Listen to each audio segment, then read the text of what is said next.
man kana fi akhir kalamihi la ilaha illallah dakhala al-jannah. Siapa yang terbiasa melakukan kalimah tahlil, maka menjelang dia wafat, di akhir daripada kehidupannya dia mengucapkan kalimah la ilaha illallah, apa jaminan Rasulullah? Jaminannya dia pasti akan masuk ke dalam surga.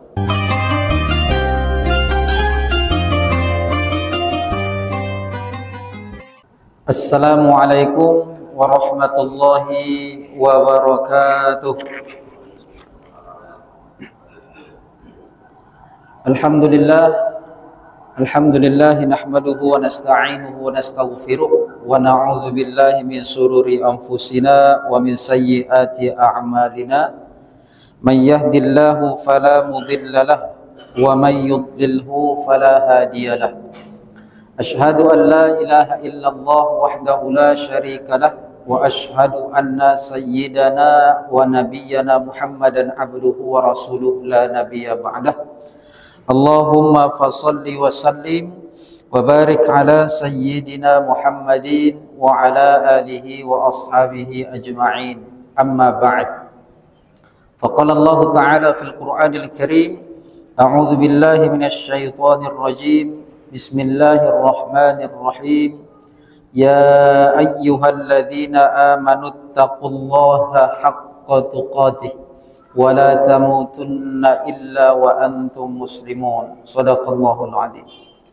Bersyukur kita kehadirat Allah Subhanahu wa taala, seraya kita bersolawat kepada Rasulullah sallallahu alaihi wasallam. Allahumma shalli ala sayyidina Muhammad wa ala ali sayyidina Muhammad.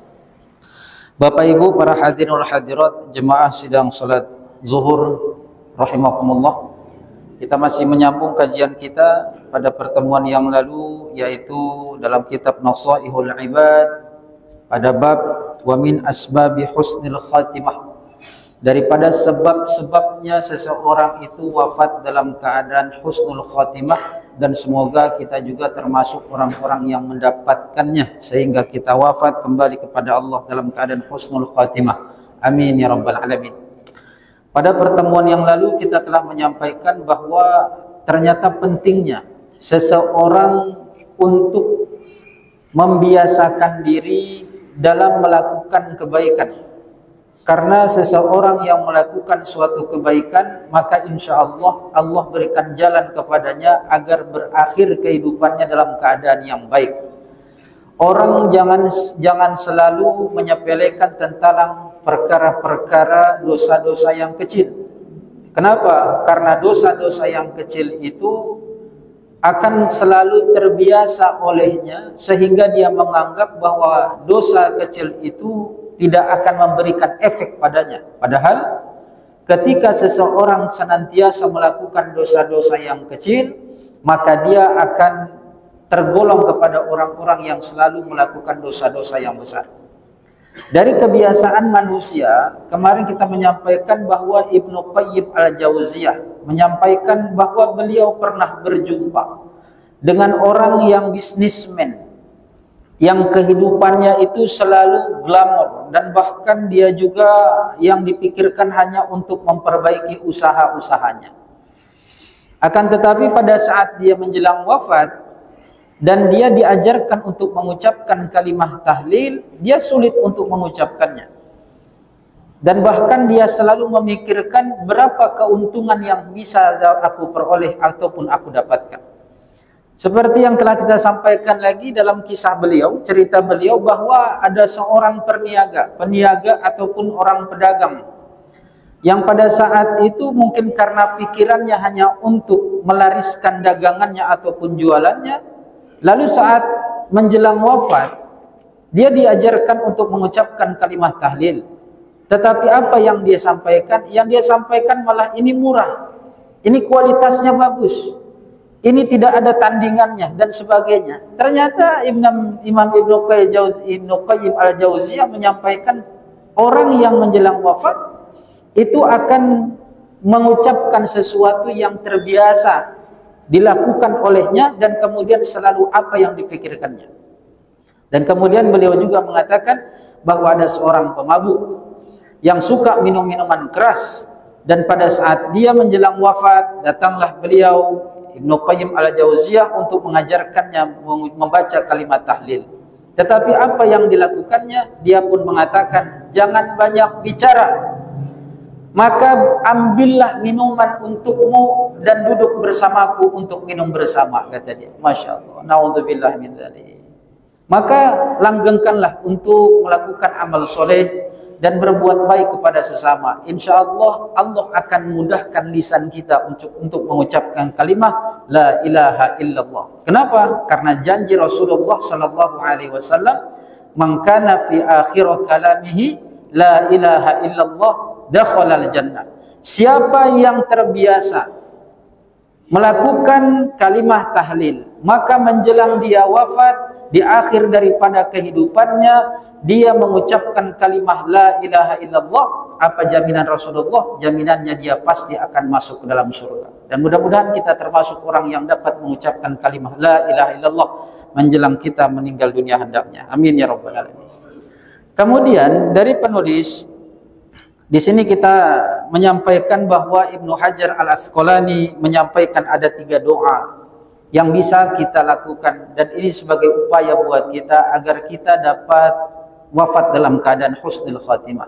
Yang pertama, beliau mengatakan al-muwazabatu ala hadzal du'a, maka dia membiasakan dirilah untuk membaca doa ini. Kapan kita baca? Kapanpun, setelah solat kita bisa membacanya, atau ketika kita mengiringi doa-doa yang lainnya ketika ada acara, atau ketika kita berdoa untuk orang tua kita, dan kemudian ketika kita berziarah, maka bacalah doa ini. Apa yang disampaikan oleh beliau atas doanya? Wahwa, dan dia doa tersebut, Allahumma akrim hadzal ummatal muhammadiyata, wahai Allah, muliakanlah umat Muhammad ini, bijamili awaidika fid daraini, dengan keindahan orang-orang yang kembali kepadamu dari 2 negeri, yaitu negeri dunia dan akhirat. Ikraman, dengan suatu kemuliaan yang besar. Liman ja'altaha man min ummati sallallahu alaihi wasallam, dari bahagian termasuk orang-orang yang kau jadikan mereka itu menjadi umatnya sallallahu alaihi wasallam, yaitu mencontohkan kepada para siapa? Para sahabat Rasulullah sallallahu alaihi wasallam, para tabi'in, para tabi'ut tabi'in, para salafus saleh, para aulia, para ulama yang telah Allah jadikan bahwa mereka dekat dengan Allah, dipenuhi dengan keindahan atas petunjuk dari Allah Subhanahu wa taala, karena mereka tergolong daripada umatnya Rasulullah sallallahu alaihi wasallam. Kemudian doa yang kedua kita bacakan dulu agar nanti mana tahu ada yang mencatat di video kita ini, ya. Wa minha, dan dari sebahagian doa-doa yang akan menyebabkan, insyaallah menyebabkan kita husnul khatimah. Apa kata beliau? Al-muwazabatu ala hadzal du'a, membiasakan diri untuk membaca doa ini. Kapan kita bacakan? Baina sunnata subhi wa fardhihi, yaitu dibaca di antara solat sunat qabliyah subuh dan solat subuh. Jadi membaca doa ini antara qabliyah subuh sampai qomat dikumandangkan, antara qabliyah subuh dengan solat subuh, ataupun kita mengetahuinya antara sunat fajar dengan solat subuh. Waktunya hanya sebentar, ya. Apa doa yang bisa kita baca? Wahwa, dan dia doa yang dituliskan ini, Allahumma ghfir li ummati sayyidina Muhammadin, Allahumma arham ummata sayyidina Muhammadin, Allahumma astur ummata sayyidina Muhammadin, Allahumma jabur ummata sayyidina Muhammadin, Allahumma aslih ummata sayyidina Muhammadin, Allahumma afi ummata sayyidina Muhammadin, Allahumma hafaz ummata sayyidina Muhammadin, Allahumma arham ummata sayyidina Muhammadin rahmatan ammatan ya rabbal alamin. Allahumma ighfir li ummati sayyidina Muhammadin maghfiratan ammatan ya rabbal alamin. Allahumma farrij an ummati sayyidina Muhammadin farjan ajilan ya rabbal alamin. Inilah doanya. Kalau kita melihat daripada arti doa tersebut, Allahumma ighfir li ummati sayyidina Muhammadin, wahai Allah, ya Tuhanku, ampunilah dosa umatnya sayyidina Muhammad.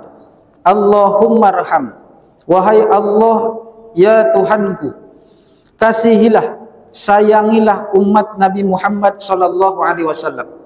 Allahumma astur ummata sayyidina Muhammad, ya Allah, ya Tuhanku, tutuplah seluruh aib-aib umatnya sayyidina Muhammad. Allahumma jabur ummata sayyidina Muhammad, ya Allah, ya Tuhanku, penuhilah, berikanlah kecukupan atas setiap kekurangan-kekurangan dari umat Sayyidina Muhammad.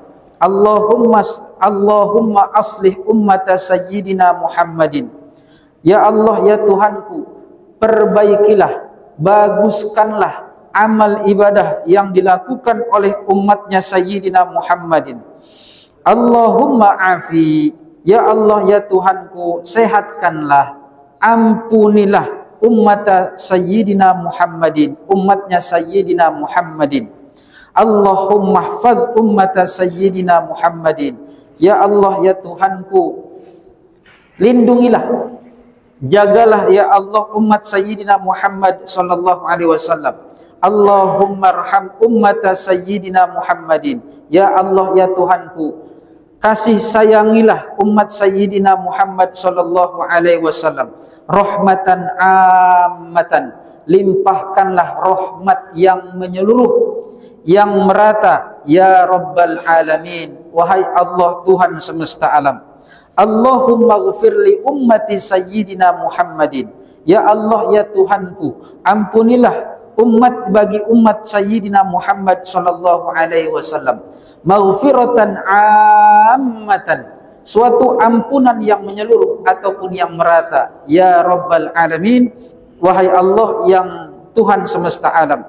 Allahumma farrij an ummati Sayyidina Muhammadin, ya Allah, ya Tuhanku, berikanlah solusi, berikanlah jalan keluar dari setiap permasalahan-permasalahan yang dialami oleh umatnya Sayyidina Muhammad sallallahu alaihi wasallam.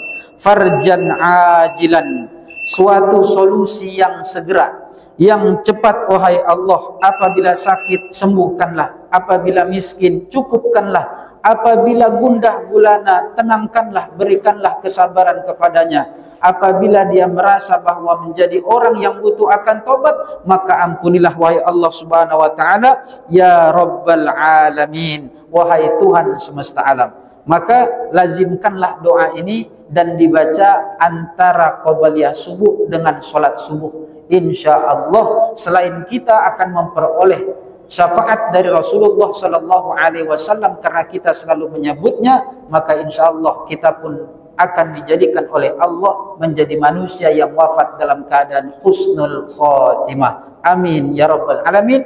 Mohon maaf atas segala kesalahan dan kekurangan. Terima kasih atas segala perhatian. Subhanakallahumma wa bihamdika nashhadu an la ilaha illa anta nastaghfiruka wa natubu ilaik. Wabillahi taufiq wal hidayah. Wassalamualaikum warahmatullahi wabarakatuh.